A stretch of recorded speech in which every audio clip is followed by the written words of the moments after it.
And talking about whether or not tariffs work, especially as it relates to bringing manufacturing back to the United States, I want to tell you the story about Noranda, an aluminum smelting plant in New Madrid, Missouri. Noranda produced 263,000 metric tons of primary aluminum annually, or roughly 15% of the entire U.S. output. They were the largest employer in the region with 900 well-paying jobs and provided a quarter of the taxes to New Madrid County and a third of the taxes for the school district. The company was in operation for over 40 years, and in 2007, the private equity firm Apollo purchased the company for $1.2 billion. But only $214 million of that $1.2 billion cost to purchase it was actually paid by Apollo. The remaining $1 billion came from debt raised by Noranda.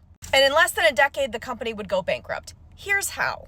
Just 3 weeks after the deal closed, Noranda issued $220 million in new debt, adding to the $1 billion raised in the takeover. But instead of this money being put toward new equipment for the company or operating assets, it disappeared into Apollo's pockets. This kind of financial engineering has a name. It's called a dividend recapitalization, and it meant that Apollo had recovered in 3 weeks' time its entire $214 million investment in Noranda. It had done so by heaving more debt onto the already leveraged company. Less than a month in, every dime Apollo would make on Noranda after then on was gravy, even as the company itself would struggle to survive under the weight of such debt. Extracting cash through debt-fueled dividends is common among the money spinners. During 2007, the year Apollo recouped its investment in Noranda, the firms raised some $20 billion in debt to pay themselves dividends. By 2021, that figure had more than tripled to $70 billion.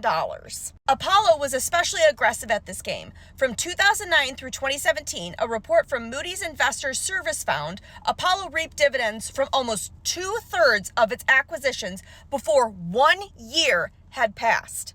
Thanks to its new owner, Noranda now shouldered immense debt. Before the transaction, the company had $160 million in long-term obligations. Afterwards, $1.15 billion. Apollo's ownership had an immediate effect on the company. Before Noranda had made money, for 2007, it recorded a loss. The cost of servicing its debt load made the difference. The financial crisis of 2008 brought an ill wind to Noranda, a slowdown in aluminum demand. Still, that didn't stop Apollo from sucking an additional $101 million from the company in June 2008. Earnings for the year ending December 31st, 2008 were not enough to cover Noranda's fixed charges, routine expenses of running the business, which included debt, leases, salaries, and utilities. The company posted a $74 million loss. Apollo wanted Noranda to be profitable, of course, so it could continue to milk the company. But its heavy debt load made that difficult, so Noranda began quietly laying off more than 100 employees. Then the company began agitating to reduce its electricity costs at the New Madrid smelter. This required approval by the State Utility Commission, and because Noranda was the utility company's only large industrial customer in the area, any reduction in Noranda's rates would have to be picked up by other ratepayers in Missouri, mostly residential customers. Again, Apollo squeezed Noranda, sucking $54 million in cash in February 2012 after the company issued $550 million in fresh debt. A month later, the company sold some of Apollo's Noranda shares to the public. Apollo, not Noranda, reaped $108 million more. Over 5 years, Apollo siphoned off more than $400 million from Noranda in dividends and $13 million in fees. Adding in the value of Apollo's Noranda stock holdings, its gain on the aluminum producer was more than 300%. As Christmas 2013 approached, more layoffs began. Noranda cut 190 jobs. And then I'm going to summarize the next portion. They keep asking the Missouri Public Service Commission to lower their electricity bill for Noranda.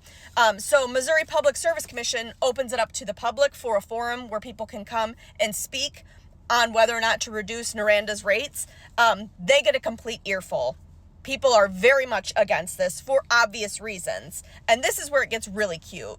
As the commission weighed Noranda's rate request, the company made $250,000 in contributions to state officials in 2014. Then in September 2014, to make sure it got the desired outcome, Noranda went nuclear. It was slashing 200 jobs, terminating a $30 million expansion project, and maybe even taking its plans to build a new mill in Missouri to a neighboring state instead. The following April, the Missouri Public Service Commission buckled. Under direct pressure from Governor Roy Nixon, a Democrat, and Lieutenant Governor Peter Kinder, a Republican, the supposedly independent Public Service Commission gave Noranda the $25 million rate reduction. Some 1.2 million other customers of the utility would have to pay the difference. In May 2015, just weeks after winning its rate cut and burdening Missouri ratepayers with the difference, Apollo dumped its remaining stake in Noranda, some 22.8 million shares. Noranda itself reaped no money from the sale, and the 4 board members affiliated with Apollo resigned.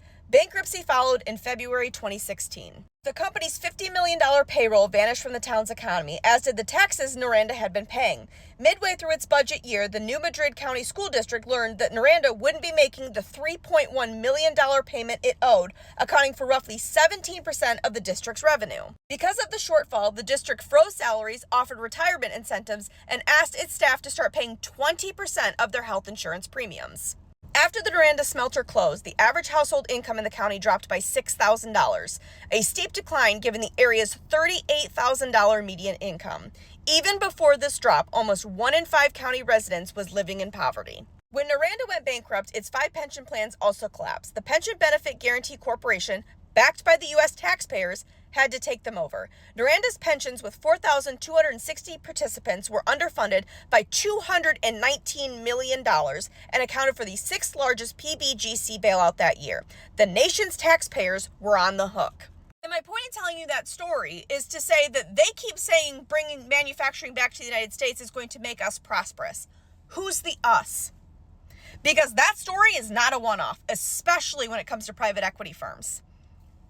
Like, you're not doing that now. Why am I supposed to believe that will change if more manufacturing comes back? Because if they're just bringing manufacturing back to the United States so that they can continue to extract more wealth from the workers, from the American people, from their families, to rip more money out of school districts and tax bases, and driving more people into poverty, you can keep it. Like, I don't know that I want it. And I think this gets to the larger issue of, like, we can talk about tariffs and who pays them and whether or not they work and, a targeted approach or whatever. But, like, the overall corporate greed problem, the billionaire problem, the private equity buyout problem, if that isn't addressed, it doesn't really matter, does it? Like, why are we fighting to bring manufacturing back to the United States if it's not going to benefit the workers, if they're not going to see the money, if it's not going to help boost people out of poverty, or strengthen the middle class, or be protected through union labor? Like, why am I bringing back manufacturing if all it's going to do is give men like Leon Black and Mark Rowan, the owners of Apollo private equity firm, billions of dollars more? I mean, they pulled nearly $500 million out of just one company and ran it into the ground. There's this idea that if they make money, we make money. That, like, a company has to make money in order to cover operating expenses and to, like, hire people and pay salaries. But we're so far beyond that at this point. Like, it's wealth extraction to a degree that is intentionally driving these businesses into the ground, pushing them into the red. Because there are so many other examples just from this book that I could give you of ones like the story I just told you. In fact, Noranda asking the electric company, the utility company, to lower their rate, private equity firms are buying up those utility companies. She has a story in this book about a town in New Jersey that a private equity firm purchased their water supply, like the city water, and jacked up rates. No shit. Some people are paying almost $1,000 every 3 months for their water bill. So, like, the way that not only are they taking over all of these industries, the wealth extraction, like, that is the root of the problem here. If they have their fingers in absolutely every aspect of our lives and are, like, monopolizing all of these different areas, you can't get away from it. And they can charge whatever they want. They can do whatever they want. Like, that's, I feel like, is kind of like the broader thing that's getting missed in these conversations, especially about tariffs. So I'm all for making investments that bring manufacturing back to the United States, but not if it's just being used as another way for, like, wealth extraction, to rob more money from us. Do you know what I mean? Like, if this is just being done as a way to enrich billionaires and private equity firms and corporations, people who don't need any more goddamn money, like, does it really make any difference if it's tariffs or if it's that or if it's, do you know what I don't know that it matters. I guess what I'm saying is, if we can't find a way to rein in the billionaires and private equity firms and corporations, does having arguments around how specifically they're robbing us blind really matter? Like, I don't know.